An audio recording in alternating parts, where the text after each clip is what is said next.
Welcome back, everybody. Hope you're all having a wonderful day. It is your buddy here, Orange Hat, here to bring you another weekly recap. Number 10. I am sorry. I do apologize for last week's inability to live stream my weekend recap.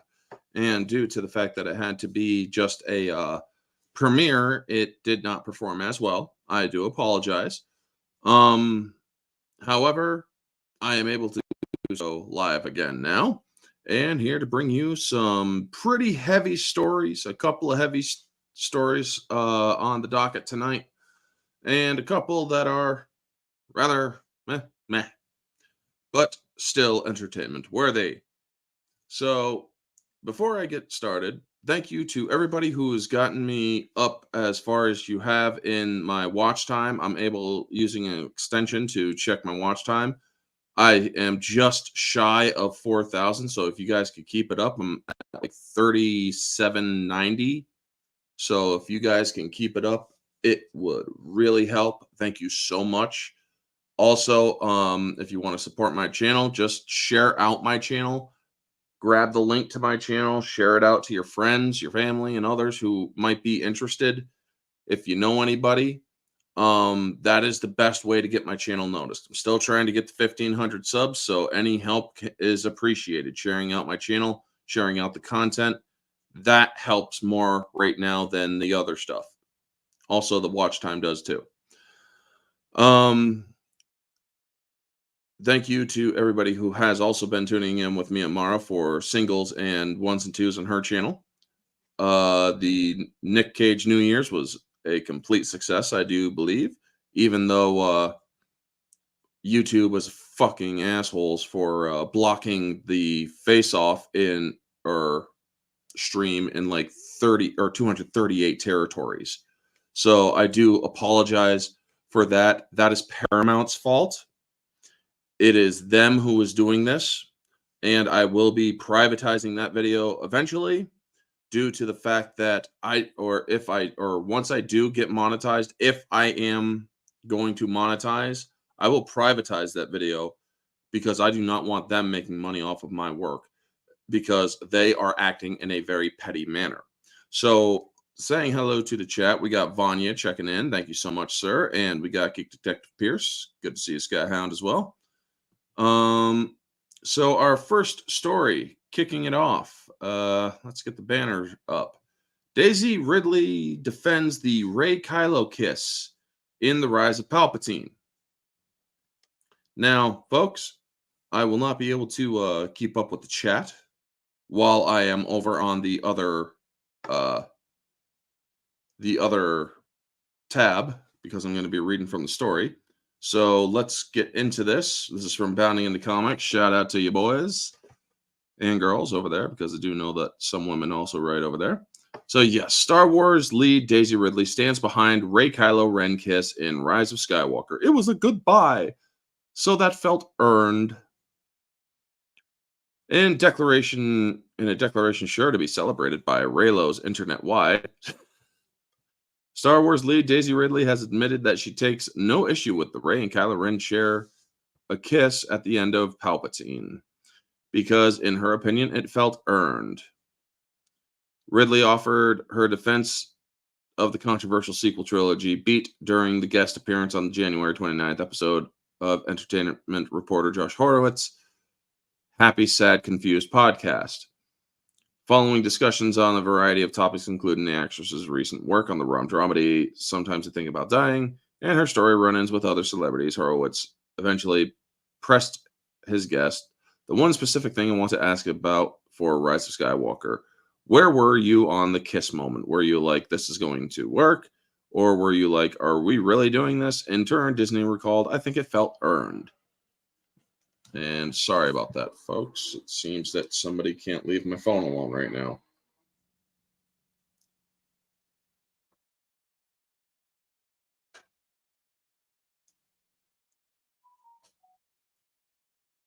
There we go. So, moving on. However, rather than explicitly leaning into the romance angle at the moment, the actress instead moved to justify the kiss on the grounds that it was more of a goodbye than anything else, and in so doing so ostensibly crushed the hopes of many Raylo who no doubt wished for the actress to explicitly support their titular ship. What was interesting, again, I think, is like intentionality. My feeling is that a moment was, or in that moment, it was a goodbye. So that felt earned because you could call a kiss a thousand things, but I felt it was a goodbye.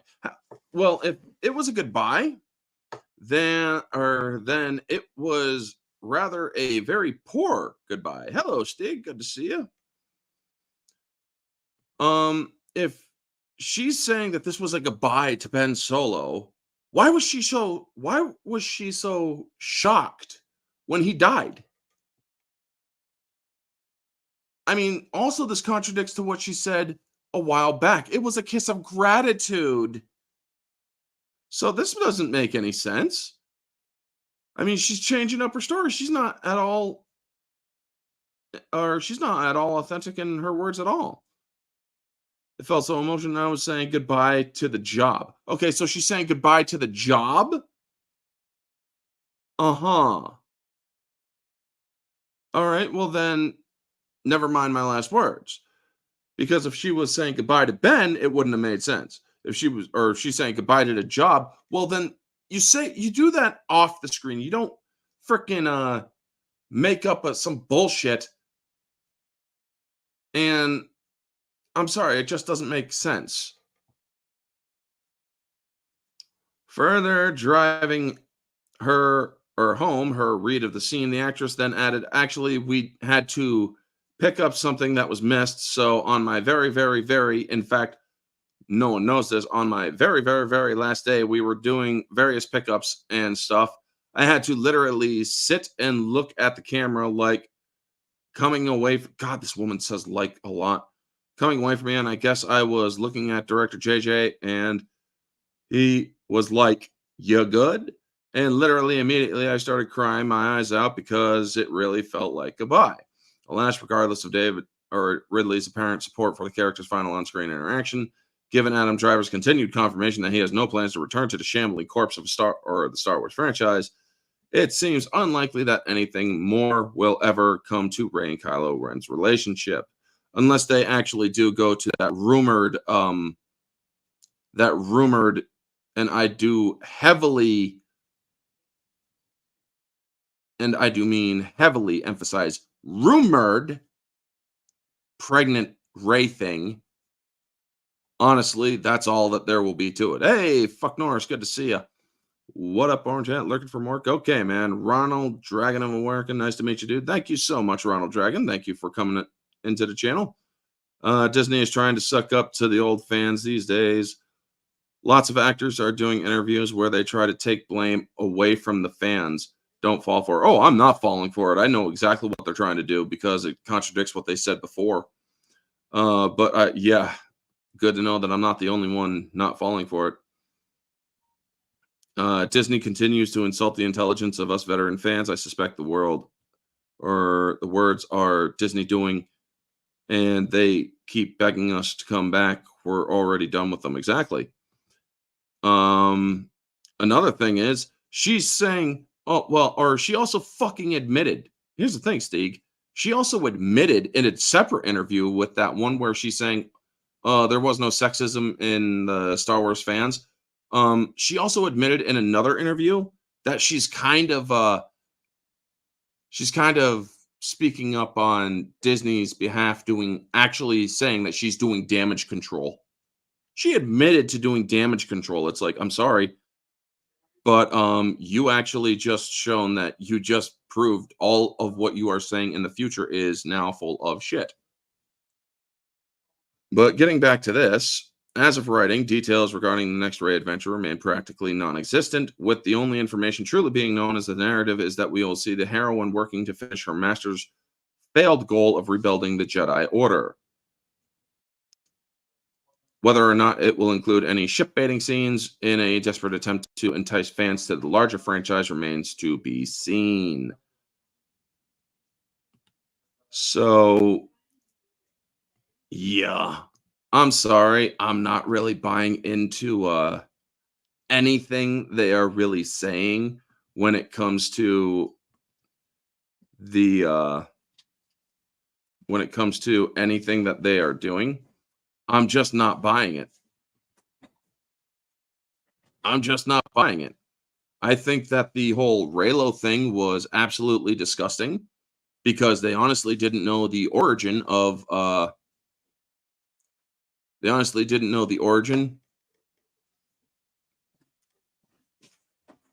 Ray at the time. So thank you. They didn't really have an idea of whether or not she was going to be related to Ben or not. So what was the point, And not to mention, when you have a twin gene, anytime you have kids, you are most likely going to give birth to twins.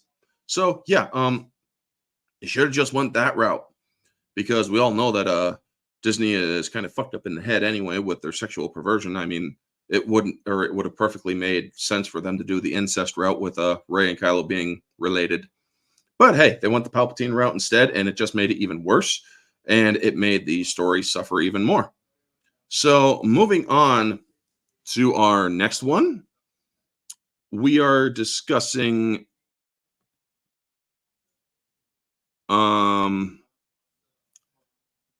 let's see here, William Shatner's interview or decision or slamming the European Union. Hold on one moment. So yeah, William Shatner slams EU for their ridiculous censorship of Star Wars Catchphrase. This is another one bounding into comics, boys and girls. So bear with me. I will not be able, or I will catch up on the chat after I'm done with the article. So Star Trek legend William Shatner slams EU's decision to issue gendered language warning against original series where no man has gone before. Catchphrase. So, according to Star Trek lead William Shatner, a recent recommendation made by the European Union against using offensive gendered language featured the original series intro sequence is yet again an example of presentism run amok in modern society. Folks, clarification and translation. It shows that the European Union is mentally retarded and regressive. So yes, I am saying that. Not as a derogatory, but as a stated fact in the fact that they are regressing to unintelligible stupidity. Much like the Cro-Magnon days of humanity. So, throughout the television history, few series have managed to produce an introductory sequence so ubiquitous to pop culture as that of the sci-fi franchise's debut entry. As featured in all but 2 episodes of the original series' entire run, those exceptions being its 2 pilot episodes, which were later included in the series' first season as The Cage and Where No Man Has Gone Before, respectively. Said intro begins with Shatner's Captain Kirk declaring space, the final frontier. These are the voyages of the Starship Enterprise. Its 5-year mission to explore strange new worlds, to seek out new lives and new civilizations, to boldly go where no man has gone before. However, despite his declaration clearly using the term in reference to the concept of mankind, yes, indeed, and not just the males of the human species, the European Institute for Gender Equality, something that should be completely closed down, condemned, and brought down to rubble, chose to highlight Captain Kirk's message as a of hope as a negative example of gendered language. In 2009, Toolkit of Gender-Sensitive Communication, the official EU agency included a section detailing solutions for how to use gender-sensitive language. God, this is why I wish I could take over the United States, because I would make it a law to literally outlaw this sort of stupidity.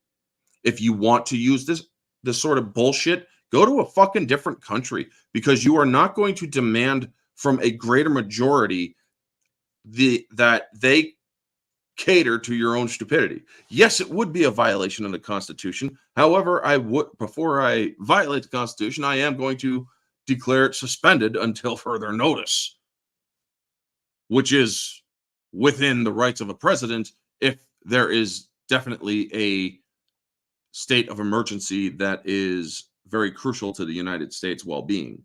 And this sort of stupidity is definitely crucial to the United States well-being. Therein attempting to highlight examples of situations where women may be subjected to the invisibility or omission of alternatives to use. Star Trek's introduction and recommendation that to avoid offensive individuals should remove the gendered noun and instead recite the phrase to boldly go where no one has gone before. You mean like they did in Star Trek The Next Generation? I do believe that Star Trek The Next Generation did that. So, yeah. And here's the bullshit right here. I'm not going to give this any sort of publicity because I believe it is retarded. Despite this toolkit being used nigh on 15 years ago, its content were recently brought to the attention of Shatner, courtesy of British tabloid The Sun. You mean the British shit rag, The Sun? Yeah. Who highlighted the document, though disingenuously framed its publication as a recent move in an article published on January 27, 2024. Taking notice of the said article, Captain Kirk actor took to his personal Twitter account on January 29th and criticized presentism at work yet again. Why at Star Trek? He then called out the EU policymakers. It is better to start at the beginning and redo foundation materials such as the Magna Carta, religious writings of Shakespeare, before worrying about a silly TV show opening that reflects social commentary of the time. From there, Shatner ultimately concluded, if people are offended by 6 seconds of dialogue recorded in 1966 without a modicum of understanding of the social issues at the time, there's bigger issues that need to deal with first, like educating themselves. Yes, that is very true. I completely stand by what William Shatner said. In reinforcing the actor's argument that these policymakers are suffering from a massive case of presentism, actually, it's a massive case of mental retardation. I am going to continue to say that because that is literally stating a fact. They are held back and hindered by their own inability to step beyond what a few hundred people think. It should be noted that the gender-neutral language was already made to the series intro back in 1987 when Star Trek The Next Generation hit the airwaves. There you go. Yeah. So I'm not going to go through that. That's just reciting the same thing with the exception of changing it from no man to no one. As noted above, this is not the first time the veteran actor has voiced his disagreement with Western society's ever-increasing deference to the terminally offended and to the terminally mentally retarded people. Recently offering his thoughts on Paramount's exclusion of Kirk from their streaming platforms. Well, we don't need to cover that because that was already covered in a different time. So Shatner's latest project, Kevin Smith helmed Masters of the Universe Revolution, wherein he provides the core or the voice of King Keldor, is now streaming on Netflix. I'm still not going to watch that. I'm sorry, folks. I will not watch or support anything that Kevin Smith helms, because what Kevin Smith helms is basically mental retardation on a TV screen. I don't care if it is good quality or not. His first chapter, which was Revelations or something, turned out to be terrible. So yes, I will not give it any sort of praise or attention, because I believe that because of how people in entertainment are starting to use entertainment as a preaching tool, as they have been doing over the past 8 to 9 years, I believe wholeheartedly that people should stop watching this shit. Stop giving money to these companies. If it means sacrificing entertainment and sacrificing your ability to escape the realities of the world, so be it. There are other ways in which you can watch entertainment. There is the ways of Captain Jack Sparrow. There are digital libraries such as Vudu. There is also the physical media that they have, or that people have, that you can go back and watch the older stuff. You do not have to keep giving money to these to these companies, because by doing so, you're basically saying we are giving you all the permission to continue fucking with entertainment and destroying it. Another good way, or another good example of how they are doing this is my next story, how Law & Order SVU's insane episode about racial inequality. Are you ready for this, folks? By the way, trigger warning for the retards. This is going to be me going off in a very uncensored way. Orange Hat Uncensored episode that I did Friday basically covered this in a more uncensored way, but I will still not censor myself when it comes to this. So are you ready? Here we go. But actually, we are going to stop for a second because I do want to check with the chat. Yes, Ronald. Don't trust Disney, folks. Yes, in fact, do not trust Disney, where no European has gone before, just Scots, Brits, and American Russians. Yeah, right? Tsunami, Disney, Star Wars, yeah. He made Skeletor useful for once, but no, I'm not paying attention or paying to watch either. I don't blame you, man. But yes, now here we go. So, yeah, Law & Order SVU white rape victim speech about black men sparks outrage. Let's close this. A recent Law & Order SVU storyline about a white woman being hesitant to name a black man as her attacker in a sexual assault case sparks anger amongst conservative users online. The episode, I really wish Bounding would have covered this, by the way, because I do believe it's right up Bounding's alley. The episode at the center of the consternation was from the popular spinoff SVU, which focuses on sex crimes, airing on the 25th. Truth Embargo saw a white woman, played by Romina Dugo, sexually assaulted during an incident at a clothing store. When questioned at her hospital later, she initially claimed to not have seen the face of the attacker, despite being shown footage that the suspect removing the mask before entering her changing room. She later admits to having hesitancy about giving testimony about her attacker, a black man played by Mikey Cooper, citing the systemic racial inequities in the American justice system. Are you fucking kidding me? Do you know what this is saying, folks? This is basically saying if you are a white woman and you are raped by a person of color, you are not to report them because it might be racist. Do you know how seriously demented that is? She's inconsolable. The character's partner tells detectives at one point, we're acutely aware of the systemic inequities that exist within the criminal justice system. Well, I can't deny there's a historical of racial bias. It certainly is not a perfect system. Even though the woman is ultimately convinced to testify about the incident and name her attacker, the episode sparked outrage from several conservatives on X, previously known as Twitter. Law & Order features a woke white woman character who was raped by a black man and refuses to press charges because of her white privilege and doesn't want a black man to go to prison. Unlimited L's wrote in a post.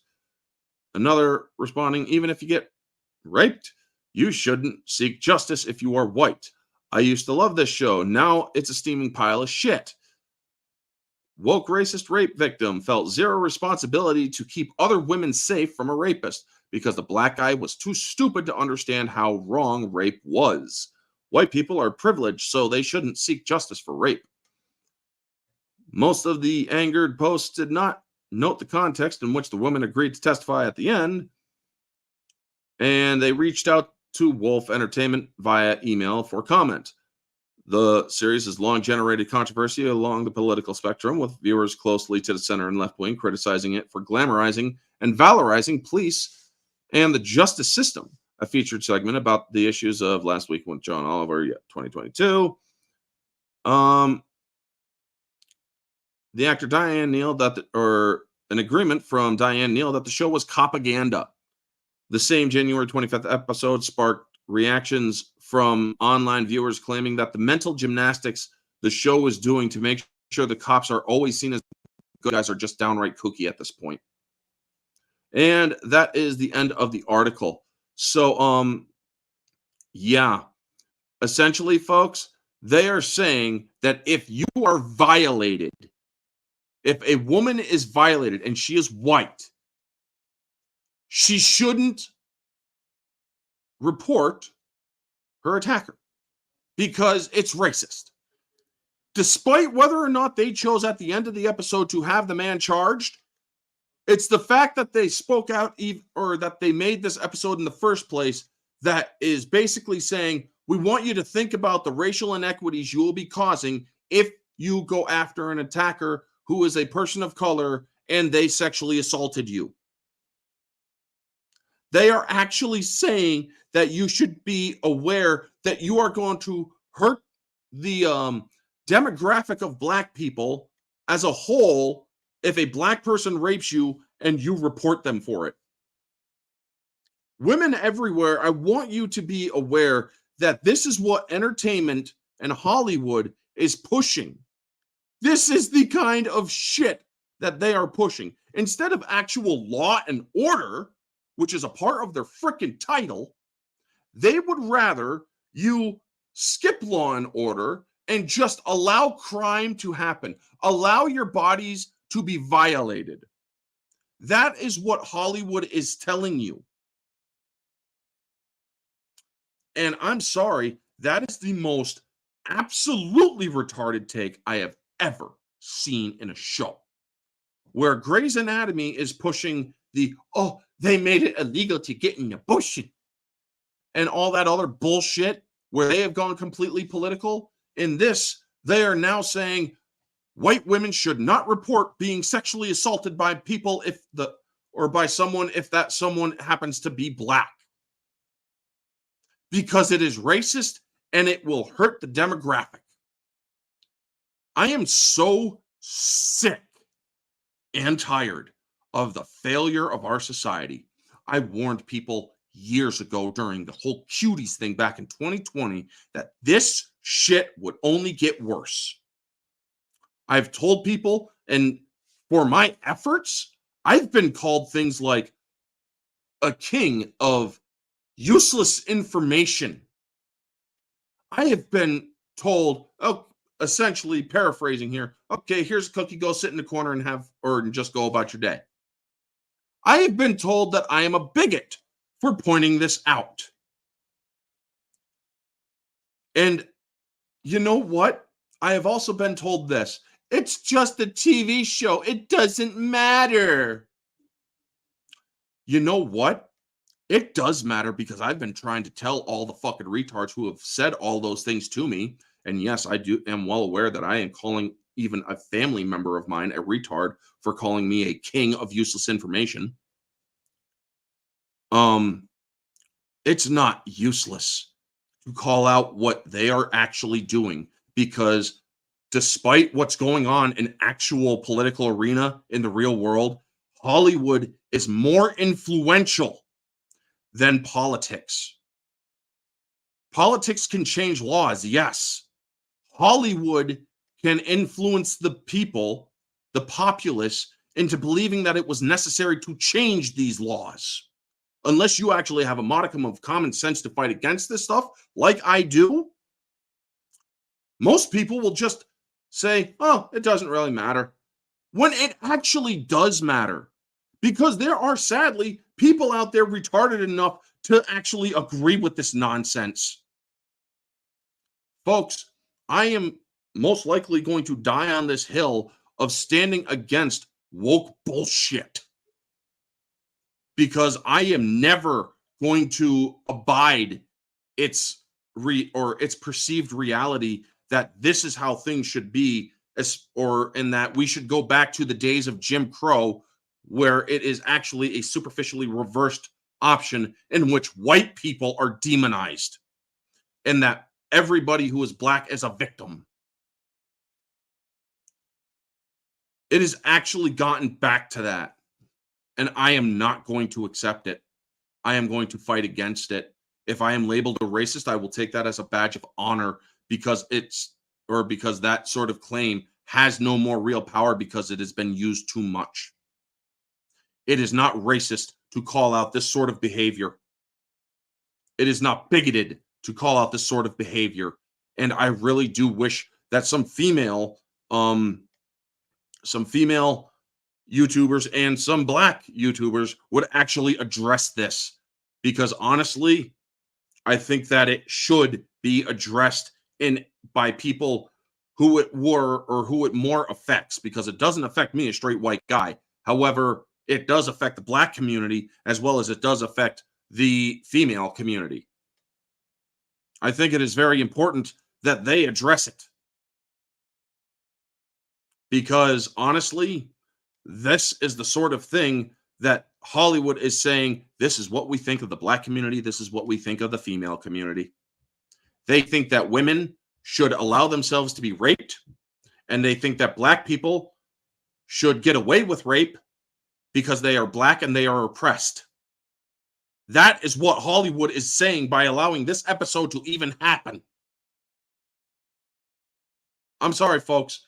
That's not me exaggerating. That is literally me showing you evidence of a very devastating societal shift. And I have said to people that they need to speak up over the years, and people haven't. Not to the amount that it needs to happen. Sure, there have been people who have spoke up about it, but honestly, how many people have shared my content and tried to bring awareness to it? Maybe a dozen at the most. And I am very thankful to that dozen people. But honestly, this is what needs to be out there. If you know female YouTubers, ask them to address this. If you know black YouTubers, ask them to address this. Because it would be more of a power, or it would hold more powerful weight if they did. Because they are the ones who are more directly affected. So, yeah. Getting back to the chat, it doesn't matter what your race is, a crime is still a crime, and you should never be afraid to tell the truth. Exactly. Hey, I'm right here with you because I spoke the truth against it, and everything I've been called plenty of names, but I go back to the quote from All Dogs Go to Heaven. You can't keep a good dog down. Damn straight, man. I agree. It needs to be addressed by fandom ministers who are black, like Lorena, Mark with a C, and Abu Nas. Yeah, I mean, shit, Keely, if you can, reach out to him. I've reached out to a couple, or to Mark with a C, not on this particular case, but I think I will. It's like, I think this does need to be addressed, and maybe the Dark Council can actually address this on their, or have this be addressed, because honestly, it really should be addressed. And maybe the Dark Council and many other people who are people of color and whatnot should address this, because it is not a good thing to be expressed in entertainment. So switching over to our next story, and our final story.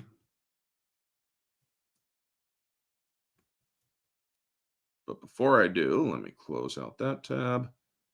Everybody heard over the last few days that an actor that we all know and love passed away.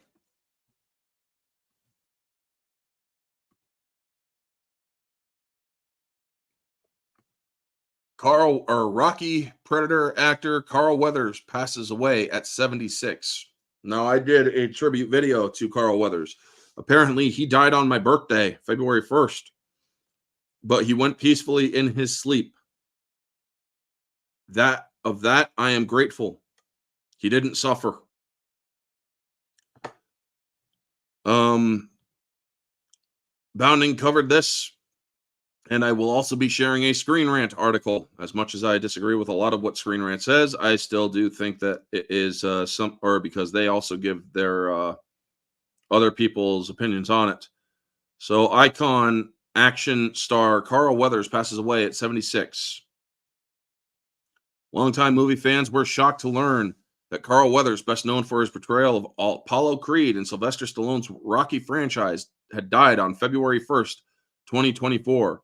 Weathers captivated audience with his signature brand of high energy and charisma, which he channeled effectively into his various film and TV roles over the years. And yes, he was also an Oakland Raider back in the day. Born in New Orleans in 1948, Weathers pursued a passion for athleticism early on in his life, which he would quickly parlay into the college football career in the late 60s as a defensive end for the Oakland Raiders. That would last 5 seasons, with Weathers migrating from the Raiders to the Canadian BC Lions and years later to the Detroit Lions. Weathers was remarkably candid about his own abilities, telling the Washington Post in 1979 interview, "I was good enough to fool them, but never dedicated enough to become a great player.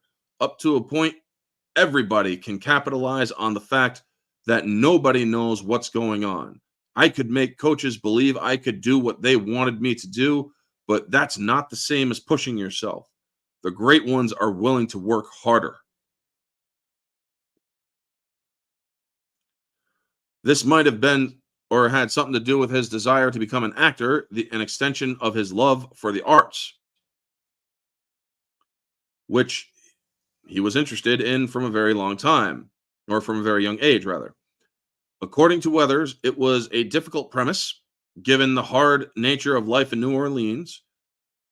The contrast of his macho movie persona, Carl Weathers was, in fact, a shy kid who enjoyed singing in the choir, rather than cracking skulls on the streets. A proper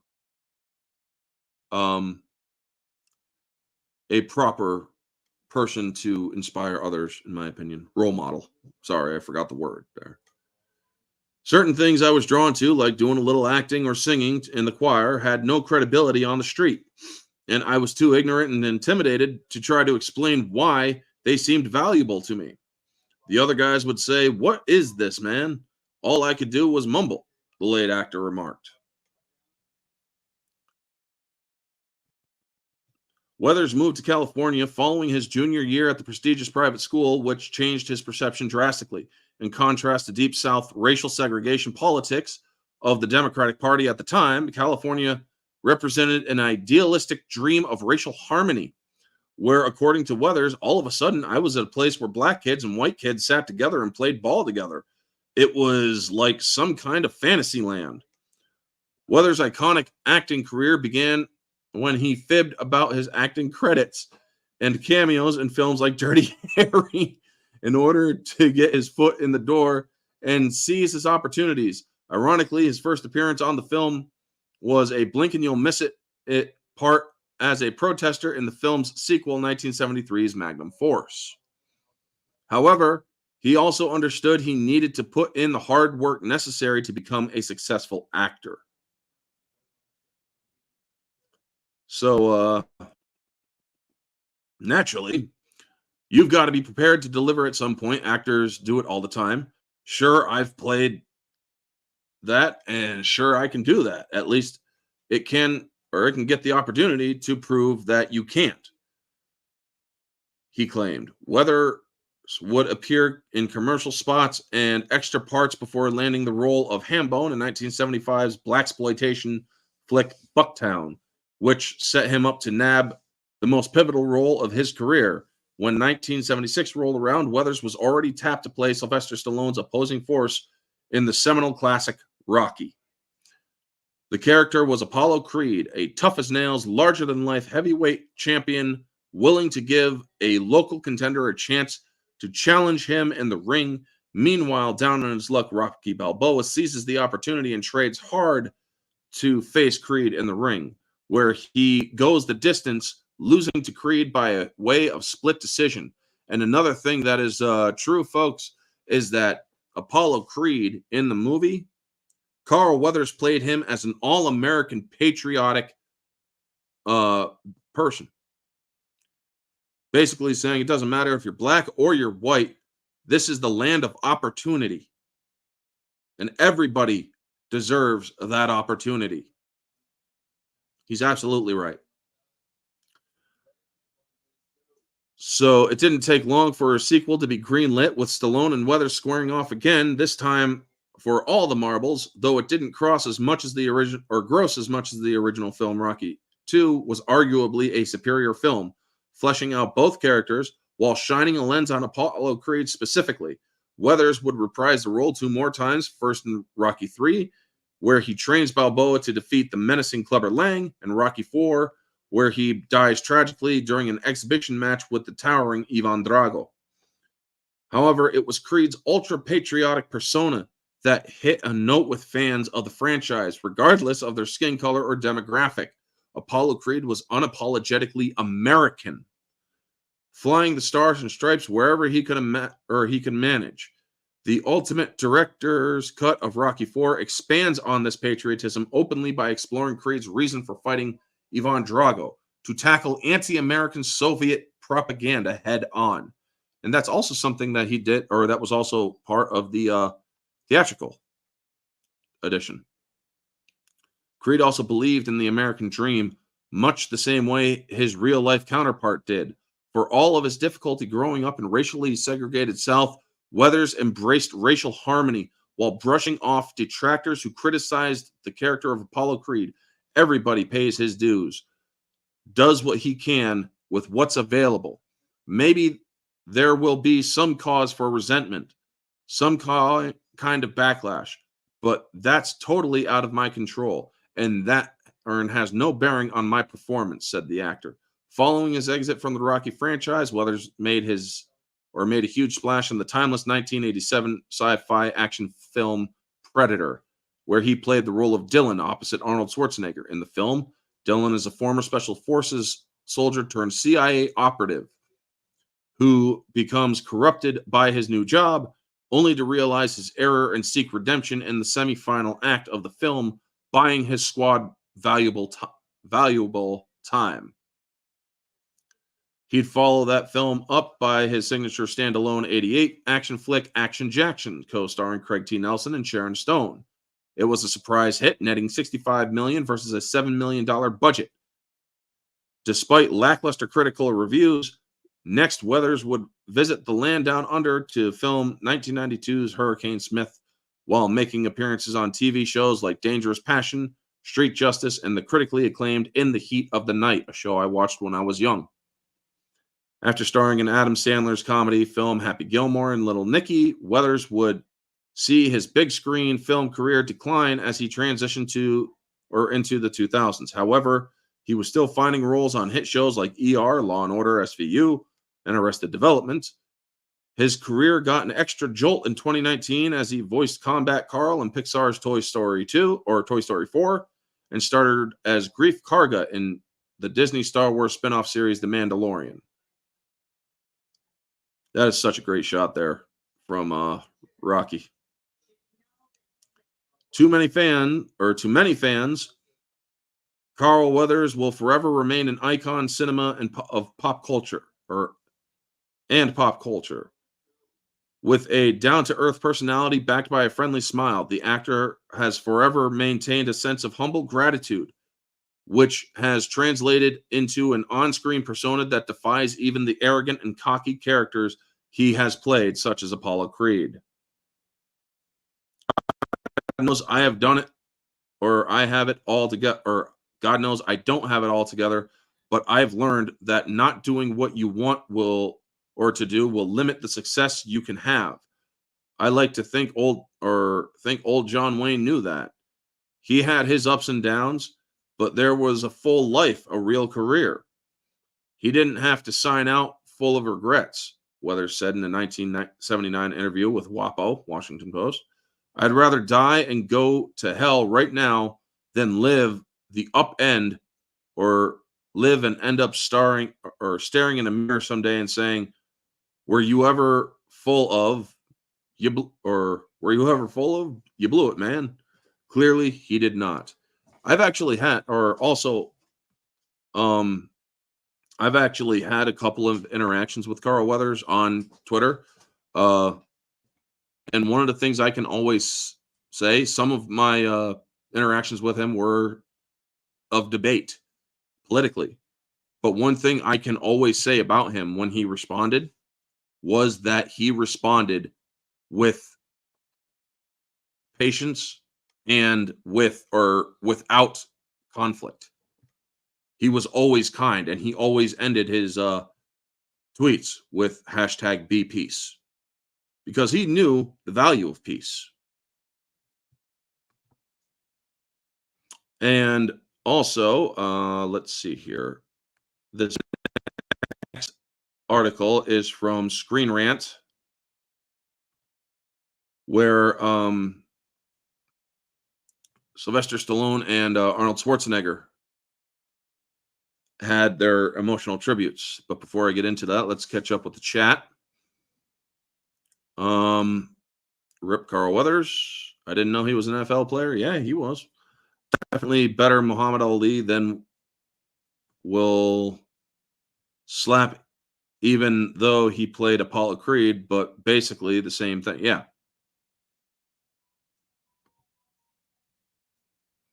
Then Will Smith. Okay, I get it what you're saying now, Junebug. But let's get into this final article from Screen Rant. I'm so torn up. Sylvester Stallone and Arnold Schwarzenegger post emotional tributes about Carl Weathers' death. Following the heartbreaking announcement of the passing of Rocky, Sylvester Stallone and Predator's Arnold Schwarzenegger have posted emotional tributes to Carl Weathers. The former franchise served as one of Weathers' first breakthroughs roles on screen, starring as rival boxer Apollo Creed. Going on to play him across 3 sequels, the Emmy winner followed up Rocky with a latter franchise starter.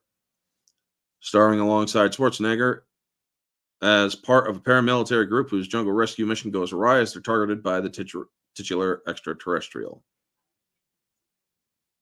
Hours after his family revealed his death, Stallone and Schwarzenegger took to their Instagrams to post emotional tributes to Weathers. Stallone's post, as seen above, was a lengthy video message reflecting on his relationship with Weathers, recalling how important he was to the Rocky franchise and fighting back tears as he expressed being so torn up by the news. Schwarzenegger, on the other hand, had posted a gallery of images of him and Weathers from Predator, echoing Stallone's comment that they couldn't have made the movie without the Emmy nominee, and recalling the pure joy of spending time with him on and off the set. So, yeah.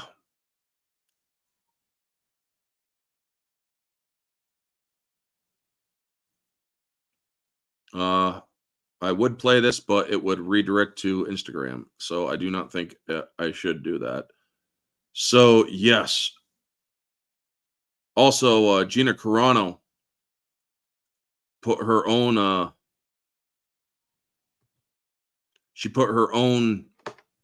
tribute to him on Twitter and Facebook and Instagram, I do believe. Folks, Carl Weathers or my own tribute video to giving my thoughts and stuff, where I was basically more shocked than anything. That's authentic. That wasn't me playing it up or anything, because I don't do that. I was legitimately shocked when I came across Twitter and Lorena Creel is like, what, or posted about it. And I'm like, that can't be right. Really? And then I looked at it and it's like, oh my God. And the reason why it hit me so bad was one, he died on my birthday. Two, I'd been watching the Rocky films over my birthday throughout the days or throughout the day and whatnot. And the day before. So yeah, it shocked me that I was watching movies and the actor who played such pivotal roles in those movies had passed on. It hurts.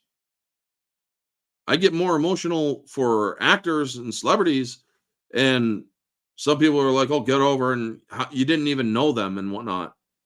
You don't need to know somebody to be affected by their death. Just ask John Lennon. When he died, everybody was busted up. I mean, honestly, celebrities have a way of touching people in ways that are inspiring and whatnot. And honestly, Carl Weathers, he is very inspirational because of his humility and his heart. So, yes, to Carl Weathers, may you rest in peace. And as to everyone else, I say this, as he would say at the end of his tweets, be peace. Folks, that is going to wrap up this weekly recap. Stay tuned for Tuesday, where I will be going over Total Recall original versus Total Recall reboot or remake, as the theme for February is originals versus reboots. Also, the ones and twos with Mara are going to be the Underworld 1 and 2 movies. The Underworld 1 will be the unrated edition. Well, one of the only times I saw my grandpa cry was when Ronald Reagan passed away, because he said he looked up to him so much he knew him. Yeah. Yep. Also, folks, when Mara chooses the singles, which ones we'll be discussing this month, I will get back to you on those. So, yeah, thanks to everybody who tuned in. Keely Chow, Junebug, Conroy Riker, Ronald Dragon of America, Geek Detective Pierce, Vanya, Fuck Norris, Steve Kenobi. Thank you to everybody who has tuned in. Stay tuned for also Tuesday night when I join the Barroom Podcast. We will be most likely discussing the Law and Order thing, and I will give my thoughts there as well. Hopefully we will. And other topics. I believe the Tori Wilson topic will be coming up, because she came out with some pretty weird things. Anyway, folks, thank you so much for tuning in. Y'all freaking know the drill. Like, comment, subscribe, share, all that jazz. Let me know your thoughts down in the comment section below. If you are catching this on the replay, and y'all have a wonderful night, and always remember to stay humble. And as Carl Weathers would say, be peace.